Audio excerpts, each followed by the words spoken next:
Walaupun banyak peluangnya, tapi nggak bisa mencetak gol. Kita lihat parodinya berikut ini.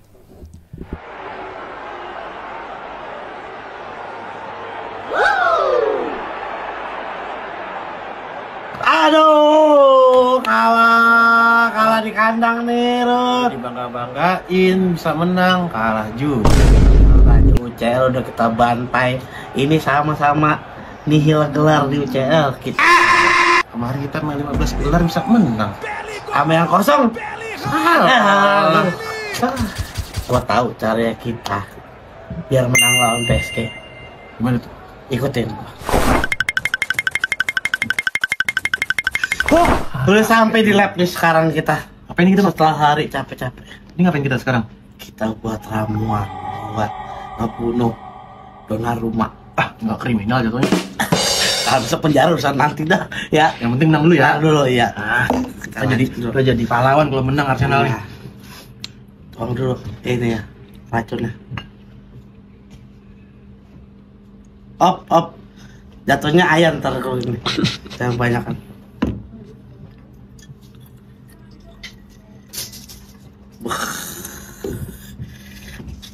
Kocak lu. Apa ini jadi? Coba, mau minum. Berhasil kan nih?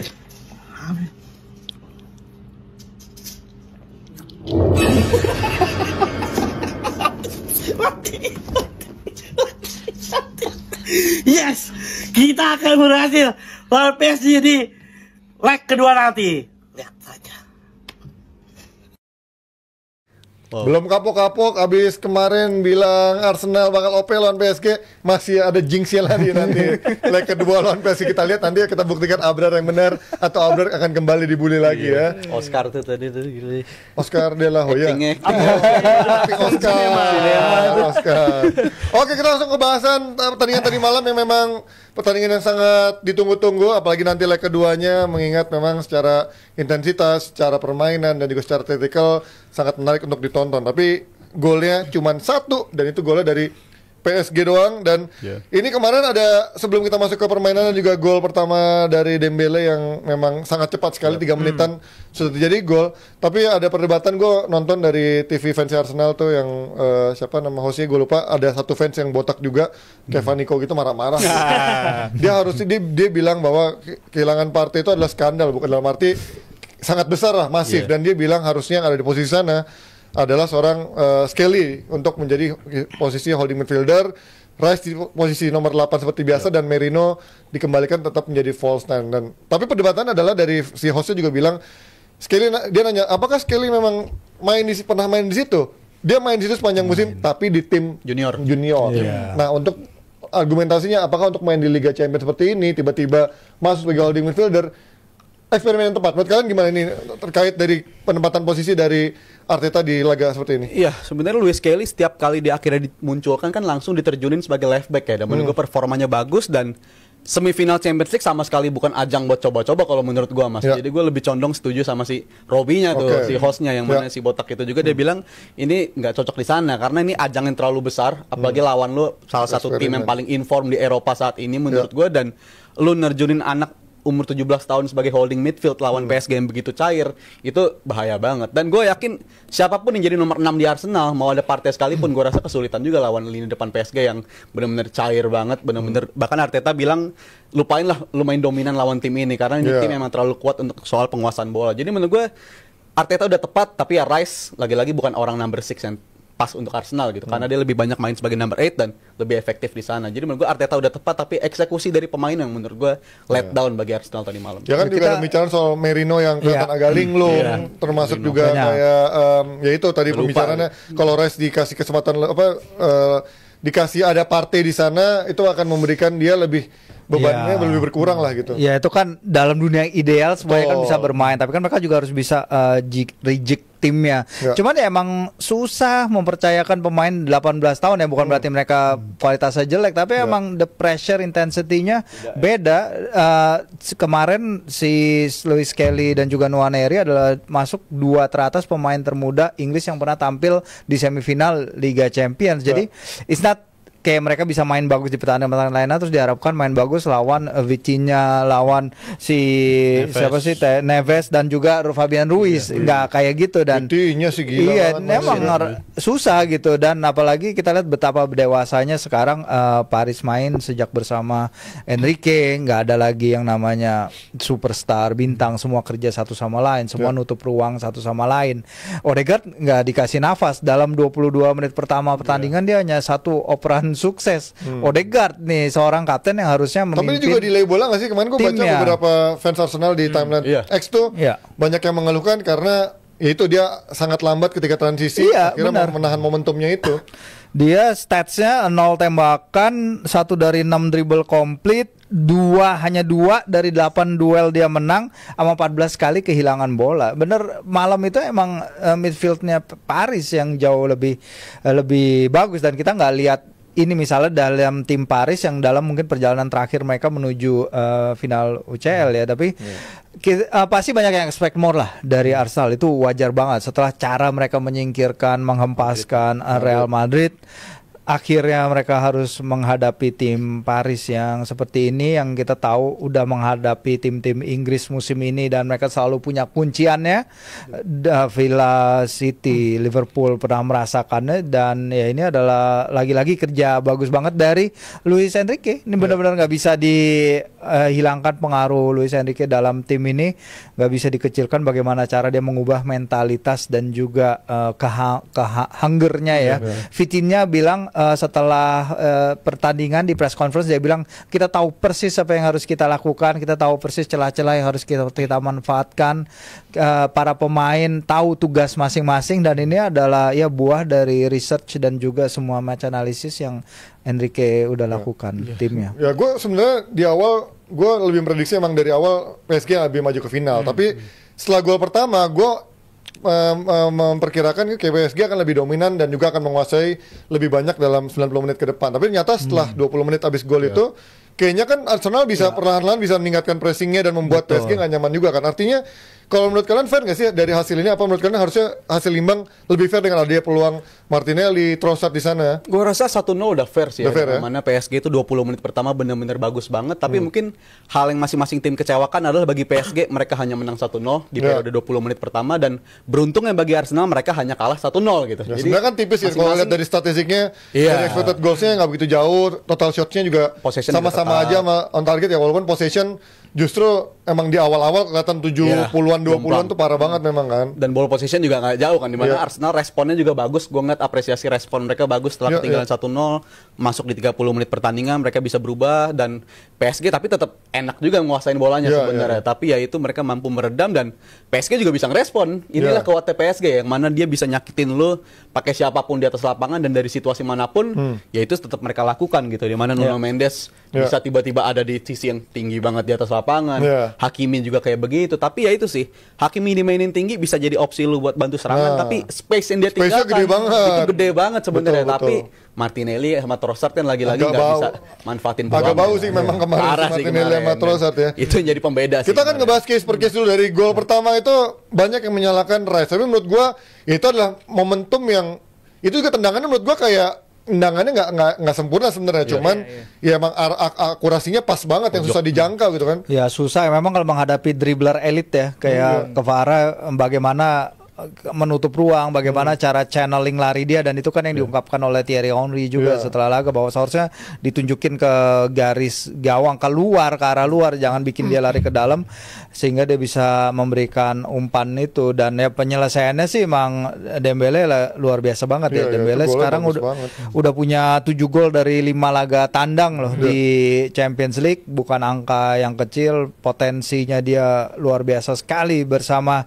Enrique, diubah jadi false nine, pemain yang tadinya bermain di sisi kanan, dan pergerakannya dan lain-lain emang small margins kok. Si Arteta tuh bilang di presscon juga, ini a game about small margins. Ketika kita mencetak gol ternyata berada dalam posisi offside, sementara mereka finishingnya bagus. Jadi dia ini adalah small margins, detail kecil yang akhirnya membedakan laga. Tapi dia yakin timnya masih punya cukup untuk menang nanti di Paris. Bisa apa enggak ya kita akan lihat nanti. Cukup optimis sih dari awal memang ya. Itu tugas berat sih ya, walaupun Iya. PSG emang inform banget, dan Dembele selain 7 gol dari match-match itu juga di 2025 bisa dikatakan dia orang paling inform mungkin dari segi pemain depan, yang mana golnya udah 25 dari 25 pertandingan kalau nggak salah di tahun 2025 doang. Jadi menurut gue cara apapun untuk lawan Dembele itu sekarang lagi nggak ada obatnya.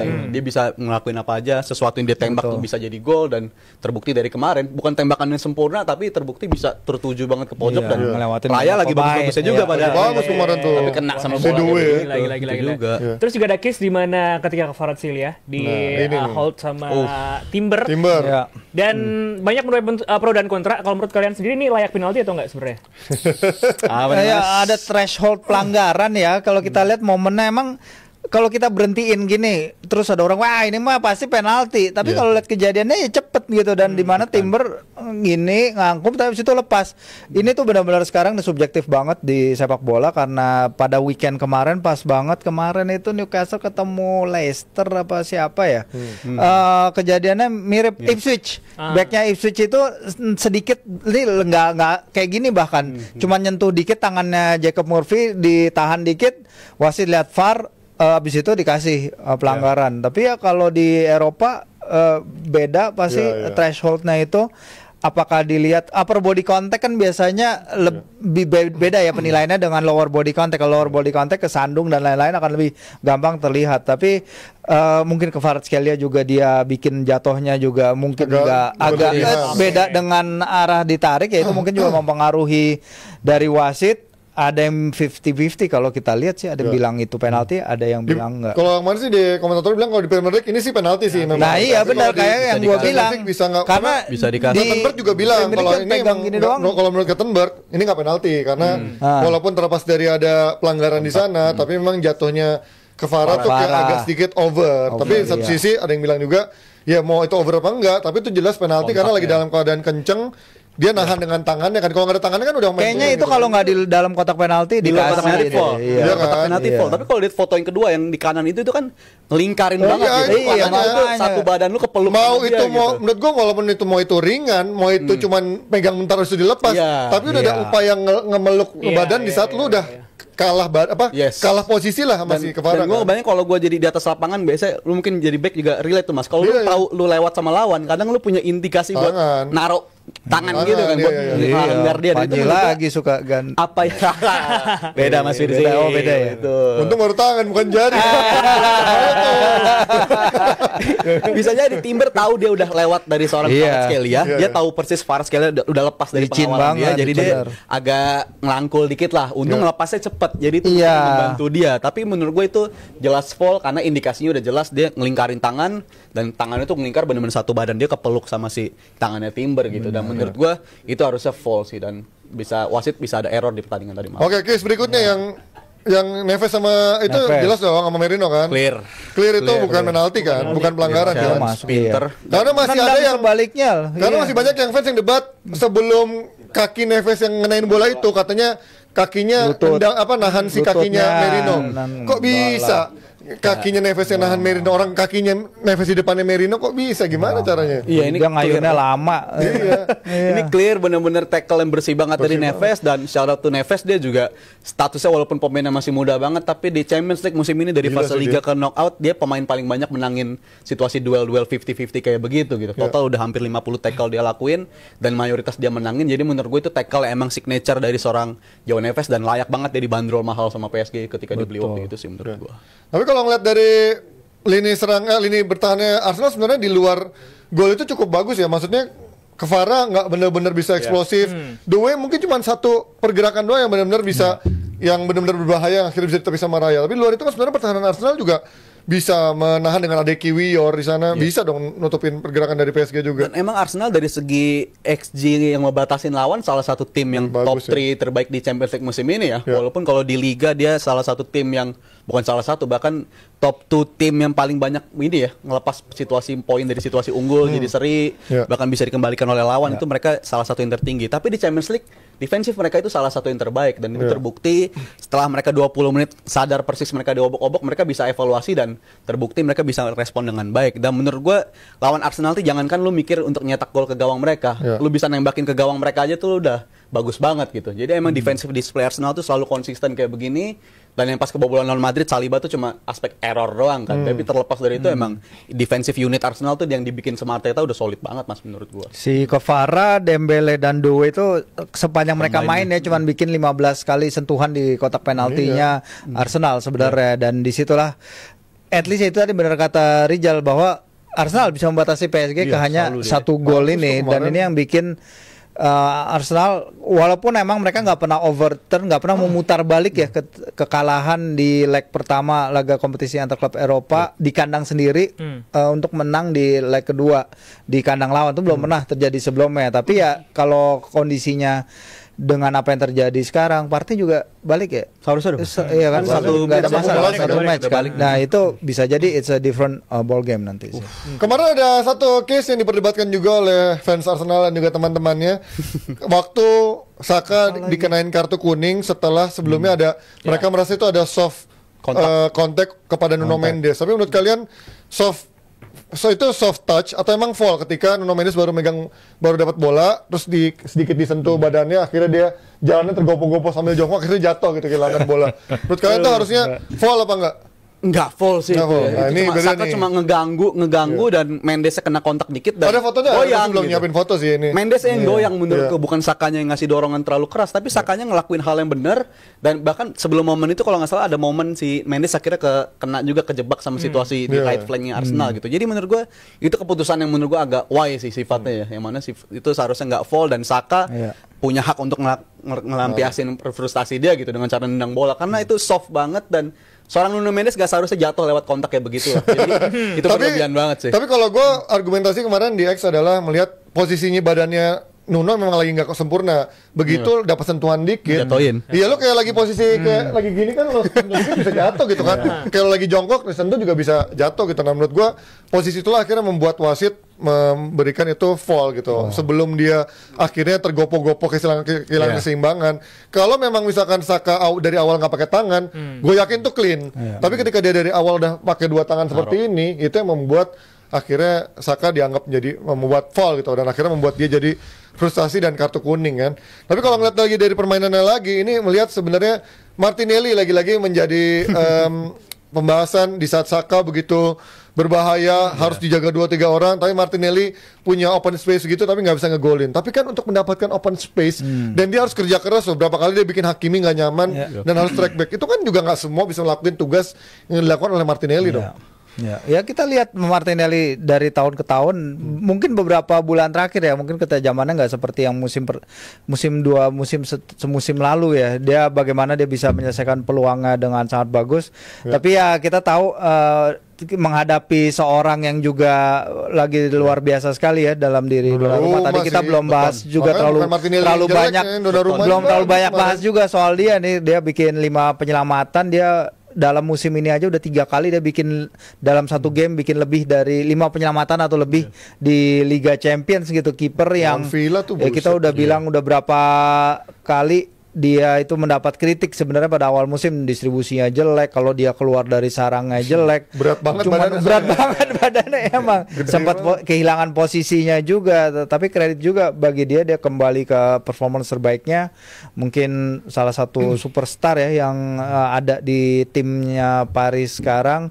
Kredit juga bagi dia apa yang dia lakukan sih. Kalau emang pertahanan akan memenangkan Anda championship ya sejauh ini sih dari semua kiper yang tersisa ya kayaknya sih dia yang masih utama. Martinelli benar-benar jadi pembeda sih ya kalau kita bisa bilang begitu, karena lawan Aston Villa juga hasilnya outputnya bisa beda gitu kalau seandainya bukan dia yang di bawah Mister Gawang. Tapi emang pertandingan kemarin biasanya kan kalau si Trossard itu kan cukup reliable kalau situasi kayak begitu tuh. Yang mana dia biasanya emang tendangnya pakai kaki kiri, biasanya dia bisa nempatin hal itu, tapi kemarin Donnarumma bisa save-nya nyaman banget. Terlebih yang Martinelli juga peluang kayak begitu bisa di-save nyaman banget. Jadi Martinelli dan Trossard udah ngelakuin segala sesuatunya dengan benar, cuma finishingnya aja, dan itu pun bukan karena salah mereka sendiri. Donnarumma lagi on fire juga itu sebenarnya kan. Apa yang dilakuin sama lini depan Arsenal tuh udah oke.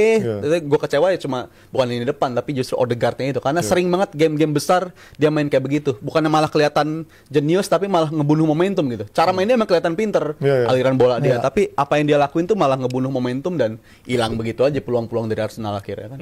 Soal Odegaard setuju Mas Mas Virji, di mana si Arteta ini agak telat nih ngeganti dan masukin Orel. Agak telat lah, udah mau habis baru diganti. Udah selesai ya makanya. Dan tadi statsnya udah dibuktikan ya, 0 shots, dribble komplit, dia 6 kali nyoba hanya sekali, 14 kali kehilangan bola, lagi sloppy. Emang nggak gampang lawan Vitinha dan kawan-kawan, Fabian Ruiz di tengah. Bagaimana pressingnya mereka, pergerakan off the ball rajin banget, dan ya kehilangan Partey juga akhirnya dia kehilangan seorang balance bagi dia juga di lini tengah. Off day bagi sang kapten, dan pasti semua fans ingin dia lebih step up pastinya ya di Parc des Princes dalam berapa minggu lagi, 2 minggu, seminggu lagi langsung ya seminggu ya makanya jadi dia harus bisa step up lagi sih. Dan kalau di depan fans dia sendiri mungkin yang merasakan beban itu juga ya, mungkin kalau main di park dia bisa lebih leluasa. Ya gue mengecewakan sih Odegaard ya, karena ini bukan pertama kalinya dia ngelakuin hal ini. Bahkan kalau di Liga Champions gue rasa nggak banyak game yang mana dia stand out gitu. Banyak banget game-game tuh dia nggak kelihatan, selain karena faktor ada cederanya dia juga ya. Iya, cedera. Ada beberapa sumber bilang dia tuh nggak mau reluctant buat ngelakuin tembakan dari luar tuh karena dia ngerasa ada gangguan di tumitnya gitu. Masih belum benar-benar fit. Kadang-kadang trauma emang kalau yang cedera gitu. Iya, dia tuh katanya butuh surgery di musim ini udah berakhir gitu, tapi dia belum ngelakuin, dan itu berdampak banget dengan gaya main dia sebenarnya. Jumlah assist dia musim ini sama Ederson. 4. Iya. Sebenarnya kan Odegaard tuh tiap musim Arsenal tuh kenalnya ada ozone namanya, Odegaard zone, yang mana dia pernah nyetak gol tuh dari luar kotak. Itu Newcastle pernah jadi korban, gue inget banget. Karena MU musim pertama Nana juga kena sama Odegaard ozone-nya itu. Tapi di musim ini benar-benar nggak kelihatan, dan itu faktor katanya kaki dia tuh lagi sakit. Jadi menurut gue ya itu kan salah satu apesnya Arsenal musim ini juga ya, yang mana pemainnya satu persatu tuh rontok, dan dampaknya walaupun ada yang balik satu rontok, tapi rontok lagi, dan berdampaknya sekarang menurut gue di game-game sebesar ini lu nggak boleh ngelakuin error seperti itu sih kayaknya. Tapi kalau kita ngelihat PSG ini jarang orang menyebut dari Enrique-nya. Menurut kalian dari taktikal Enrique sendiri sebenarnya kemarin sebenarnya juga ada celahnya juga cukup besar kan. Kita lihat berapa kali Hakimi meninggalkan space cukup besar. Terus juga tadi kita lihat ketika gelandang-gelandangnya lagi sibuk menyerang tuh juga gue lihat agak lambat tuh berapa kali di babak kedua. Vitinha, Neves sama Fabian Ruiz suka telat, dan akhirnya menimbulkan gap yang cukup besar antara Marquinhos dan juga si Paco itu berantakan tuh kalau udah nggak ada gelandang bertahan. Artinya sebenarnya juga taktiknya resiko juga dari si Enrique kan, walaupun dia udah nurunin tempo, udah mulai agak sedikit sit back di belakang, tapi tetap juga celahnya juga ada sebenarnya buat Arsenal kan. Iya, celah lawan Aston Villa itu kelihatan banget ya. Iya kan, nah itu juga menjadi satu faktor pembelajaran juga buat lawan Aston Villa kan. Contoh game kayak begitu, tapi emang mereka kelihatan tim yang paling nyaman ya kalau mereka nguasain bola gitu. Kalau mereka nguasain bola baru mereka fluid, tapi kalau lu paksa mereka buat sit back kayak contoh Aston Villa di babak kedua itu terbukti mereka keteteran. Tapi kan itu kan tengahnya udah lewat, belakangnya udah lewat. Lu lawan Donnarumma dulu, bisa itu Donnarumma-nya sih faktor X sih. Bisa saling ngebantu banget tim ini. Dan gue sih salah satu yang Mas Firly juga selalu bilang Enrique ini penting banget ya. Yang mana kalau gue highlight sih yang faktor paling kuat dari musim ini, yang mana si Fabian Ruiz itu bisa dibikin kayak versinya Spanyol lah. Karena sebelumnya kan dia beda banget versi Spanyol dan versi PSG. Tapi di musim ini dia benar-benar nyaman banget, dan gue sih nggak heran sampai dia akhirnya nyaman buat udahlah Ugarte pergi aja, karena gue udah cukup puas dengan pemain-pemainnya sekarang, dan mereka nggak khawatir sama sekali dengan kehilangan Ugarte, karena ini emang midfield yang bisa saling melengkapi, tapi memang masih ada celah di sana. Tapi ya itu masih ada Donnarumma dan juga dia di belakang. punya kesempatan sih untuk benahi lebih ya di liga, kan dia juga udah dipastikan juara. Walaupun memang akhirnya mereka gagal untuk menjadi tim pertama di Prancis yang melalui satu musim gak terkalahkan ya, karena pekan lalu mereka kalah dari Nice. Cuman mereka udah nggak ada distraction itu, mereka bisa lakukan ya. Kalau mau fair juga Arsenal sebenarnya juga udah nggak ada distraction ya, sama-sama bisa nyimpen. Bisa di balap di peringkat 2 kan loh. Ya bisa. Kalau dia kalah 3 kali, iya kalau di balap kayaknya, tapi realistisnya kan enggak. Jadi memang Enrique ya efeknya luar biasa, terutama setelah ya apa yang terjadi kepada dia 2019 kehilangan anaknya dan lain-lain, dia bisa Masuk karir di bangkit. timnas Spanyol jadi Karir kayak di timnas nggak jelas juga kan Spanyol, waktu itu kan. benar. Dia ditugasi oleh Al Khelaifi untuk memperbaiki tim ini luar dan dalam ya, menetapkan filosofi permainan yang menghibur, yang cocok dengan talenta-talenta yang mereka punya, dihuni oleh pemain-pemain muda yang sangat exciting, tapi di tengah balance-nya itu memberikan platform untuk anak-anak muda itu main, dan tim yang menurut gue sih layak untuk masuk final UCL. Di saat justru pemain yang orang pada ngetawain nggak ada pemain bintangnya, nggak ada Messi, nggak ada Neymar, nggak ada Zlatan, tapi justru Enrique bisa memaksimalkan jadi tim yang satu paling kuat, bahkan kalau dia ke final ya bisa setara sama eranya Tuchel kan, emang bisa ke final juga, yang memang menjadi pencapaian terbaik PSG di era si Timur Tengah ini. Tapi kalau ngelihat dari leg kedua, menurut kalian ini akan menjadi tight game, atau banyak dari fans PSG udah bilang ini akan di kandang PSG bisa lebih, marginnya akan lebih besar. Tapi menurut gua dengan kemarin tunjukin di Arsenal di leg pertama, menurut gua ini akan menjadi tight game, dan bahkan gua nggak kaget kalau Arsenal bisa overturn, tapi gua tetap menjagoin PSG. Gue menjagokan PSG sih, terlebih dari segi mental sih ya. Memang tim ini kan sebenarnya dari masuk semifinal udah cukup, beberapa tahun terakhir udah lumayan banyak gitu. Yang mana musim lalu mereka ada di semifinal, di musimnya tadi Mas Panji singgung di Tuchel juga masuk ke final di era pandemi, tapi pada saat itu. Tapi menurut gue hal pengalaman itu yang bisa membedakan. Yang mana kalau Arsenal kebalikannya, mereka belum pernah tahu gimana cara untuk bisa keluar dari mentalitas mereka diuji di pertandingan seperti ini, dan bahkan di musim ini sekalipun aja di game semifinal Carabao kan juga nggak golin sama sekali gitu. Jadi ada kecenderungan pemain-pemain Arsenal di big game, khususnya di partai-partai kompetisi yang udah besar sifatnya, malah nggak keluar. Dan gue khawatir kalau itu nggak terjadi lagi di pekan depan dan PSG bisa start yang sama kayak pertandingan di lawan Emirates kemarin, itu menurut gue menjadi game yang bahaya banget buat Arsenal. Ya, apalagi Enrique punya pengalaman kan, dia pernah juara kan ya, Barcelona kan. Treble itu. Iya, dia punya pengalaman di sini. Dia belajar juga dari apa yang udah dia lewatin beberapa pekan terakhir.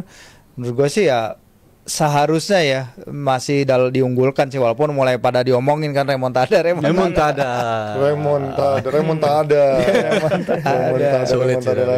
Sulit Arsenal.